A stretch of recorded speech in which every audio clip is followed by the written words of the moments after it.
Welcome to Analyzing the 1%.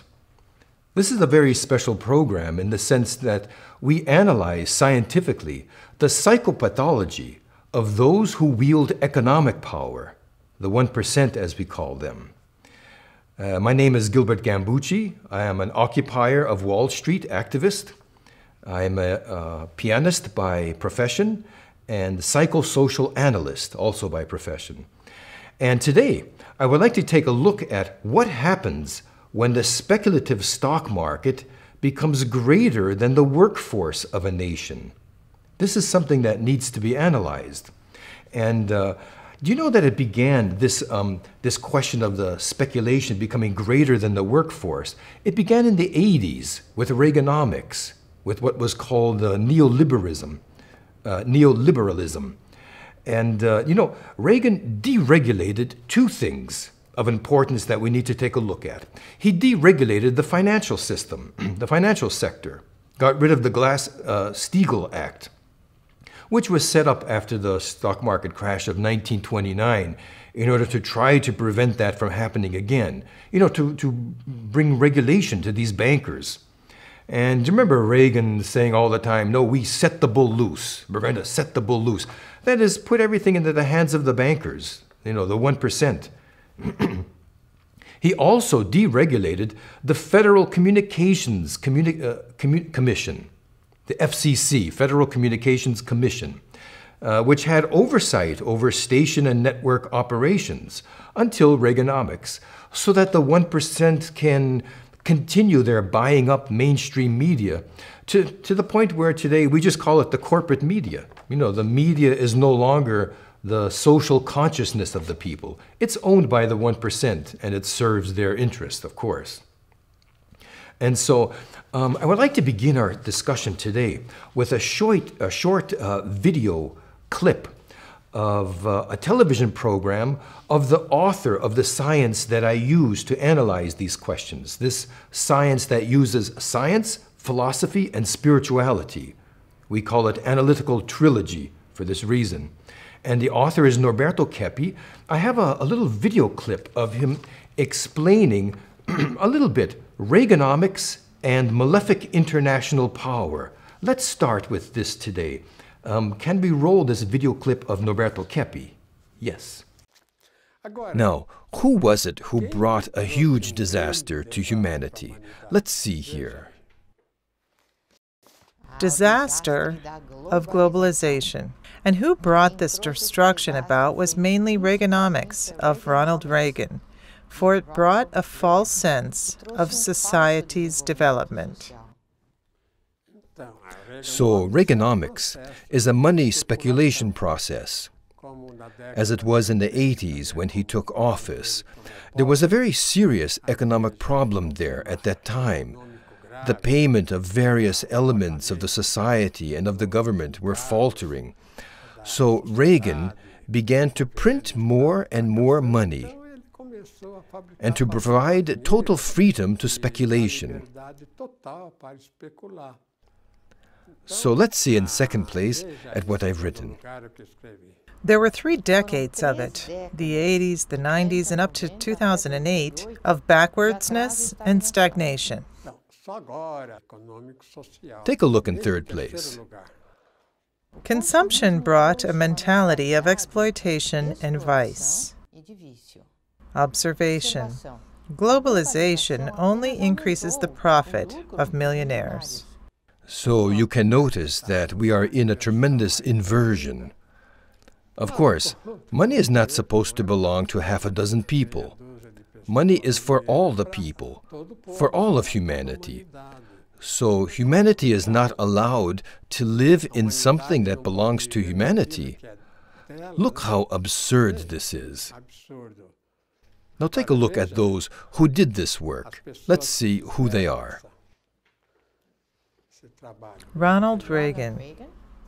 Following this, take a look at the economists who also participated. Milton Friedman and Rose Friedman. They counseled the United States to take their machines and print dollars, more and more and more dollars, so that there would be an abundance of money, even without backing of any type. So let's look quickly at a chart that I've put together. The Malefic international power. Number 1, the desire to hand over the power to an international technical bureaucrat. That is, pass power to an international technical bureaucracy. Take away the politician, take away the artist, and leave only a group of people in power who deal with numbers, which obviously is no longer something balanced.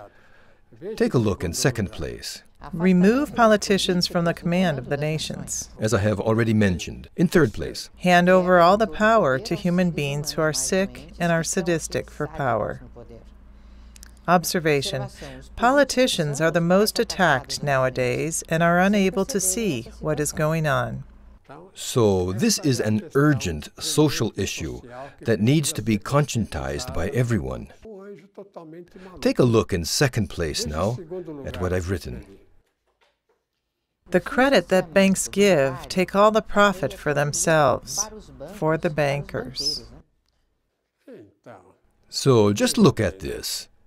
A person can save a certain part of his harvest, if he is a farmer, and put that capital away so that it can be used in the next harvest, eliminating the need to borrow money. Otherwise, the size of the loans increases. It's like an individual who buys his own home. Instead of him paying, for example, 100, he ends up paying 3 times the amount. But by the time he finishes paying for the house, then it's already run down. So then he has to finance renovating it or finding another one. And the same thing happens in companies. If the individual doesn't put aside some of the company's profits as capital, even if he has to face some real difficulties, then he will spend his entire life working not for himself, not for the people. He will work for the economic groups who dominate society. You know, the biggest hindrance that the 1% has had is in accomplishing their interest above the nations as they see themselves in this delirium world where they live and trying to control everything with their economic power. The biggest obstacle has been the degree of activity of the United States, the economy that we had, and the American lifestyle of being very active. So they set about very purposefully deactivating the American public. And I'm going to show you that they accomplished that. It began with Reaganomics, which essentially was to stimulate using financial speculation, using the stock market, and gradually replacing that with the workforce, replacing the workforce with financial speculation, to the point where companies are more interested in the money they can make in the stock market than the money they earn producing the things that they produce. Do you perceive? This puts the whole situation in a kind of a decadence. So little by little, the American public, not only through the companies, but even individually, we've been more stimulated to go after the money and not going after developing some type of a work, developing a profession, a career, to be the best at what you do, which was something of the past. You know, we don't see that so much nowadays. And so what I want to show here today is what happens when the speculative stock market becomes greater than the workforce of a nation. That is, the industry becomes greater than agriculture, the workforce, you know. Because nowadays the stock market has been much greater than the actual economy of the country. Let's take a look at the first slide here to clarify. The stock market is an illusion. Here, number 1. The stock market destroys the true economy of the nation. This is something very difficult for people to perceive. We don't have this perception yet. We see a lot of people saying, the speculators, they need to be taxed. They have to pay taxes. No, financial speculation cannot be allowed because it destroys economy. It has to be prohibited.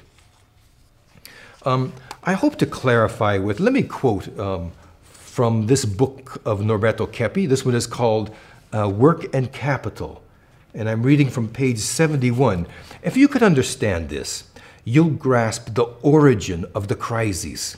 Do you know, nowadays, the origin of the crises has not been touched. It has not been correctly analyzed yet. And so the situation continues. The decadence that we're in, it's continuing, and it will continue until we get to the origin of the problem. Okay? Let me read from page 71 here. The point I wish to make is that all wealth, whatever its amount, has its source in some activity. Therefore, if the level of speculation increases greatly, simultaneously, those at the other end of the process, the workers, become poorer. And as the later become devastated, the means used to generate money with money will also eventually be decimated, and all collapse at the same time, as is now happening. You see, it's the workforce, it's the companies, the capital that go to the stock market that supports everything. And then the speculators, they make money with money, and this causes all the problems that we have in the nation, not only economically, but even mentally. You know, for example, let's see the next one here, number 2. The stock market is an illusion. Look at number 2. Stock market produces a national unethical mentality. I don't know if you can perceive that. You know, work just to get money, or even to get money without working, without giving a service back to humanity. You know, to earn money without working is immoral. It's something unethical. You know, we're here to serve humanity, to serve our fellow man, and earn money as a result. You know, and not to just go after the money and not have interest in whatever kind of work you want to do. Then the person doesn't work. So it's causing an unethical mentality in the nation. It has caused already. This is why we see many people, their demand, what is, they want to be bailed out. They want to just receive money like the 1% did for themselves. But this is something highly immoral. What we need to do is we need to work for ourselves. In the last program, I was showing an enterprise model that we call the trilogical cooperative model, because it's something we've hammered out for 30 years to get a just economic model, how to work justly. I showed this in our last program.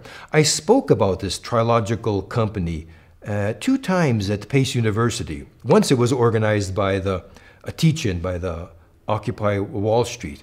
And the other time, it was for the Left Forum. And I've noticed that people are more interested in how to get money than into how to work for ourselves. You know? And this is what we need to get to. Working for ourselves in a structured company that is just, so that we can build a parallel economy, isolate the 1% until they are no longer a part of our society, as they already are. You know, until they can no longer dominate us. We need to work for ourselves. Look, I just want to show you how this question of Reaganomics destroyed our economy and our mentality of working. Let's see the next slide here. This is the worst stock market crashes in history. Look, in 1891 was the first big crash. There have been others that they call serious dips and dives, but this list here, these are the worst ones. In 1929, this is the famous Black Thursday. It seems to come every 40 or 50 years. You know, the next one was in 1973. Now look the result of Reaganomics. 1987 was Black Monday. This is a direct result of the implementation of this neoliberalism. And then in 97 again. In 2000 again, it was the crash that was called the bubble. And then 2002, and they're trying to artificially pump the thing back up, even internationally, to the point where in 2007, that was the global financial crisis. And then every year after that, 2008, 9, even less than a year. And so what we see is that you can't have financial speculation without having a real economy. And in fact, the speculative market harms the economy. So really, speculation needs to be outlawed. And we need to get back to industry, agriculture. You know, the United States used to produce 50% of the world's production. Nowadays, it's less than 10%. That is to say, we've lost our capacity to produce, to work, to be active. We have been deactivated by the 1%. This was planned ever since the 80s. You know, these people are very mentally deranged, like you can't believe. And I'm sorry, I have to say, somebody has to tell the truth, okay? This is not my idea, it's not my plan. This is a scientific analysis of our situation. Because if we get to the origin of the problem, then we can bring the solution, okay? So, I have a little video clip of occupiers themselves filming what really goes on in the streets because mainstream media is owned by the 1%. And this one, it's such a lovely, creative way of demonstrating in the streets. You can't believe it. It's called the tax dodgers. I mean, I can't imagine a more pleasant type of demonstration than this. And then right after that, we have a Bank of America protest connected with protests that happen on the steps right in front of Wall Street. Okay, let's have a look at this video clip prepared by Occupy Wall Street. Why doesn't DOA? I pay, you pay. Why doesn't DOA? I pay, you pay. Why doesn't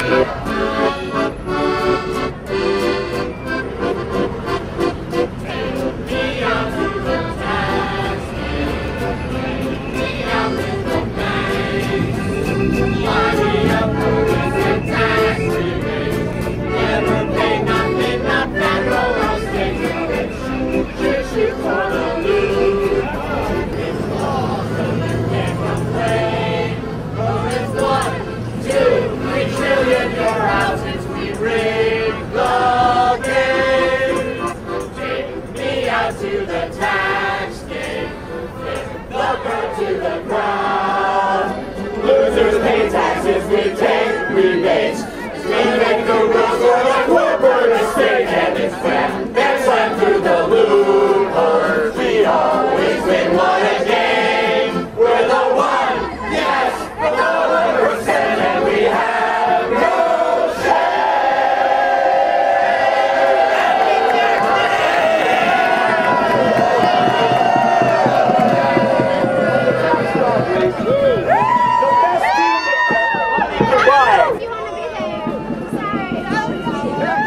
We're here today because we wanted to thank you, America, for paying our taxes.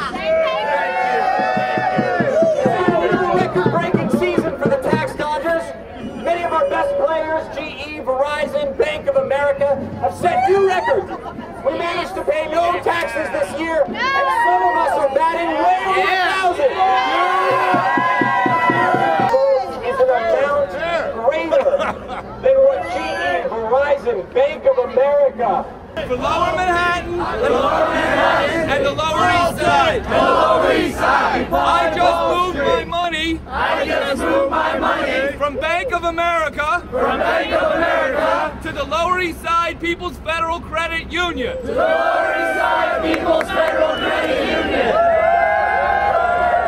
Bank of America is a systemically dangerous institution.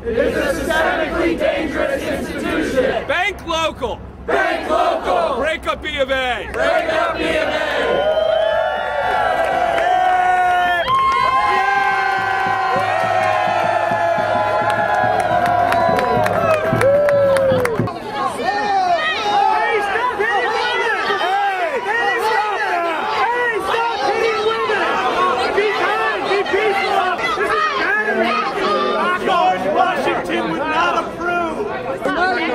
We are not in your way.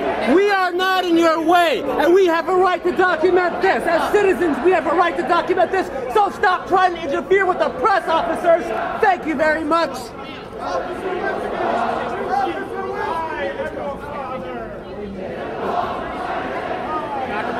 Hey, come on, upstairs. Stop trying to interfere with the press. Stop trying to stop coverage. Fascists. have a right to be here. No, I have a right to be here. Don't you dare.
Love and community is so dangerous to these people. I just watched them arrest a man who is so peaceful. You know, we need to know that the founding fathers of the United States were very concerned about bankers getting control of the issuance of our currency. They all wrote about this. And so what? Today, the Federal Reserve is privately owned. It's in the hands of these international bankers, who this sect society, Knights Templars. You know, they're very well organized. They're very ill-intentioned. And this is completely against the principles of the Founding Fathers. They were also very concerned about the public media, the social consciousness, that this needs to be free. That is to say, they need to be free to do their work as they see fit and not be controlled by any other interest. And look, we see the public media is bought up by the 1%. This is a completely anti-American attitude that the 1% has. You know, the economically powerful. They're extremely against the principles of the Founding Fathers. They're against our Constitution. They are anti-American. Do you perceive that? You know, we can't have this situation of deregulating the bankers, deregulating the media. That's impossible. It's anti-American. And now we're suffering the consequences of that. And so we see our young occupiers out in the streets trying to bring consciousness of very serious problems. And they are attacked by the watchdogs of the police, of the 1%. And even the police, they don't perceive that they're serving the 1%. You know, I really don't think many of them perceive very well yet. They think that they are law enforcement officers, you know, because that's the kind of mask that they go under, and not that they are doing the dirty work for the 1%. Some of them do perceive, and others don't. You know, for example, look, let me quote from the Constitution of the United States. Okay, this is from the first 10 amendments that was ratified in 1791 by the states. And this is Article 1 of those amendments. Look, Congress shall make no law abridging the freedom of speech or of the press or the right of the people peaceably to assemble and to petition the government for a redress of grievances. We have a constitutional right to be in the streets to place our grievances before the public. It's a constitutional right. This attacking the peaceful demonstrators, this is anti-constitutional. It's against the law, aside from the fact that it's unethical, immoral. The police are acting in an anti-American way because the 1% are mentally sick. And so what is this? This has to be corrected. Okay? So we say occupy. Occupy means taking back what rightfully belongs to you that the 1% has either illegally or immorally stolen from you. So occupy. And see you again on Analyzing the 1%. So we occupy for change, marching to the beat of Occupy Wall Street. We're here to shout, we've been left out, we're turning up the heat. Punish Wall Street, not the workers. Bail out families, not the bankers. Make jobs, not wars, tax